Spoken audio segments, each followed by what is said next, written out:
And this really is the basis for green or nanotechnology. Stacy, right now you're the bridge. Right now you're the bridge. Yeah.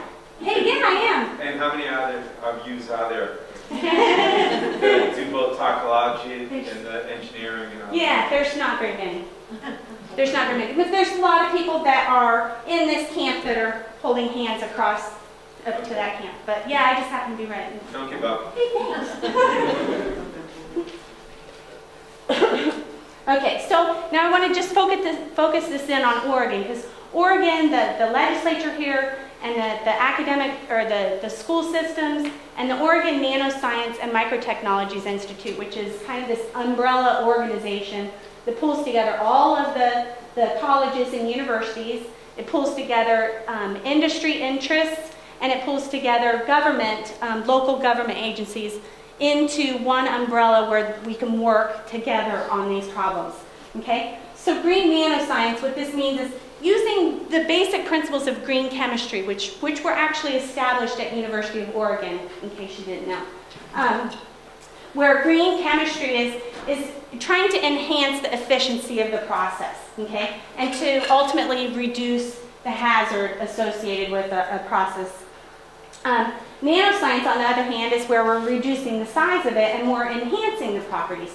So potentially, by adding these two together and taking this kind of approach, we can end up with higher performing and cheaper, greener and more biocompatible materials to start with. Excuse me. So the Safer Nanomaterials and Nanomanufacturing Initiative is one of the major initiatives of the Oregon Nanoscience and Microtechnologies Institute. And it is a partnership between ONAMI and the Air Force Research Lab. And our overarching goals are to look at the fundamental science, to try and figure these things out, and to build design rules. Okay, so basically these structure-property relationships that I was getting at. What features are important to measure? What can we tweak about it to get it to do what we want? Those principles that we can, broadly disseminate so that industry is not in the dark and that regulators are not in the dark anymore. Developing solutions that enhance innovation, and then putting together partnerships for making these things happen. Okay? Within SNNI, we have 9 interdisciplinary teams that are literally spread across industry and all of the universities in the state. Thrust Group 1 here, designing safer nanomaterials, is where most of my research falls.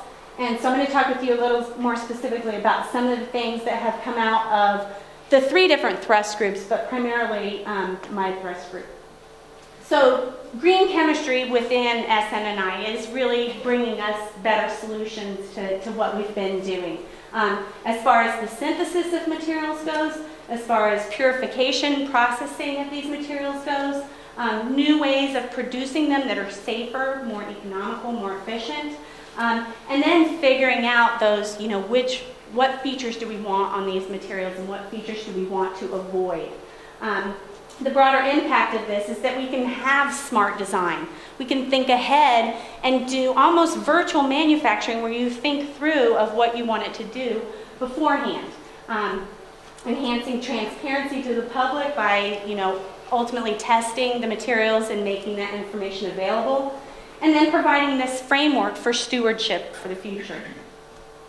So I'm going to go through 4 different examples of how SNNI has made an impact in these 4 different areas. So one is greener synthesis of a high-value nanoparticle, gold nanoclusters. Okay, so gold nanoparticles, these ones that I told you about, that could target cancer cells, that could be heated up non-invasively and actually destroy cancer.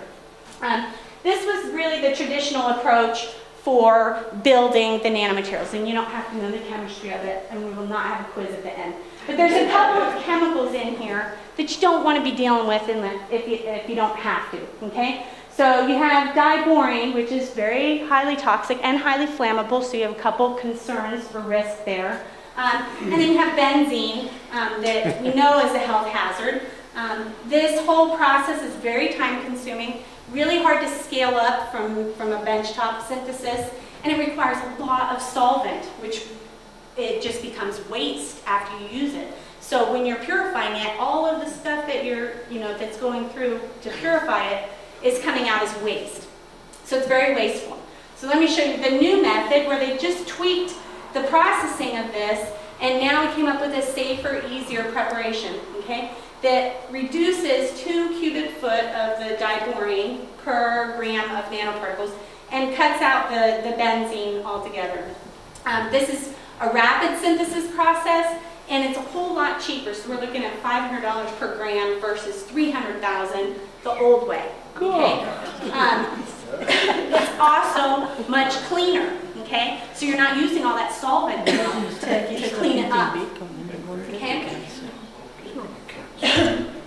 So it's beneficial. Now this is still in the discovery phase, but this is good progress. This is, positive, and this has been something that this was done at Jim Hutchison's lab at University of Oregon. And he has been all over the world now telling people that there is a better way. There is a way for nanotechnology to be the smarter technology, and to take these proactive approaches at doing it is the way that we should be doing things. Yes? What happens with all the waste from the Well, traditionally the waste was removed by your hazardous waste team. Now we've minimized the amount of waste, so you won't have to do that. And let me show you the purification now of these nano clusters. So one thing when we were studying the toxicity of these materials that Jim's producing at University of Oregon is that there could be byproducts of the synthesis process that could be causing the toxicity, and it's not the nanomaterial. So purity is a huge deal when you're looking at toxicology, because you want to know what in there caused the impact. And since the purity affects it, they developed this diafiltration system where you're basically just using, if you think of kidney dialysis, where you're just running a solution through and you're letting the particles come out that you want to come out, okay? And the rest of the stuff stays in there. This is a comparison of what happened the traditional way. So before, when you would make these nanoparticles, it would take about 15 liters of solvent per gram of nanoparticle and 3 days worth of work for you to purify these materials. Now with this diafiltration system, use absolutely zero organic solvent. It's all water-based. Eliminates 1,000 pounds of solvent per pound of nanoparticle and takes 15 minutes. 15 minutes. Now to me, this difference in the time that a student is spending doing these processes is huge, 3 days versus 15 minutes. Okay, well, one of the other areas that they've made a lot of progress is in scaling up, basically. How do we produce high-performance nanoparticles on a larger scale? Okay, so the things here is that we need a lot of materials that can go through it. We need to have tight control over those physical chemical properties, because we know that they're very important. We need to have them very pure, because we need them pure for some of their applications, but also for testing the toxicity of them. And then we want them to be efficient and not have a lot of waste associated with them. So at Oregon State University, Dr. Chi-Hung Chang in the Chemical, Biological, and Environmental Engineering has developed a microchannel reactor that could actually be the next nano factory, really. So this is kind of what the bench scale prototype looks like.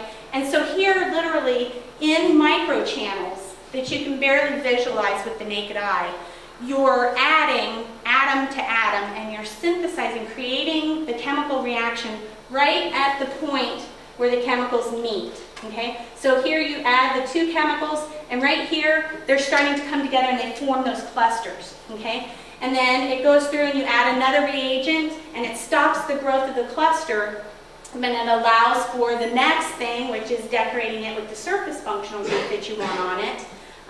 And then some sort of passivation stage where you quench it then, and it stops the reaction altogether. Okay, so you can imagine that this would really improve the efficiency of it, totally reduce the waste.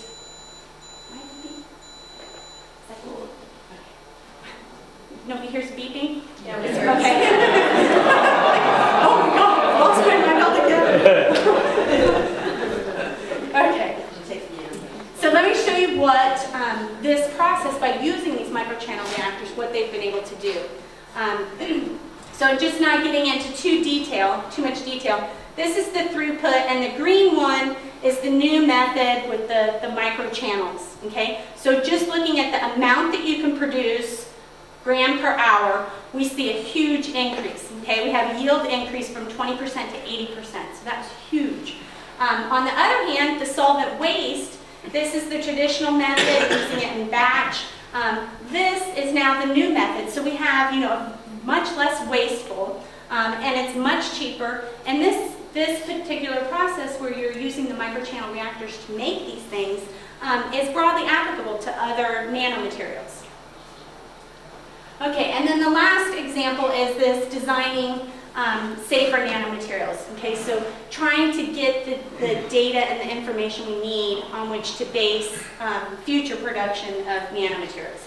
So again, we have little Joe nanoparticle here, and there are an awful lot of things that we can alter about Joe nanoparticle, his shape, his size.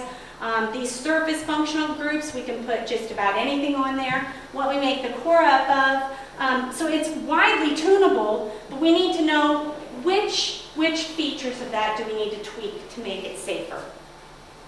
And this is kind of the process. This is a busy diagram, but this is kind of the process that we use within SNNI, where we have them building these libraries at the University of Oregon.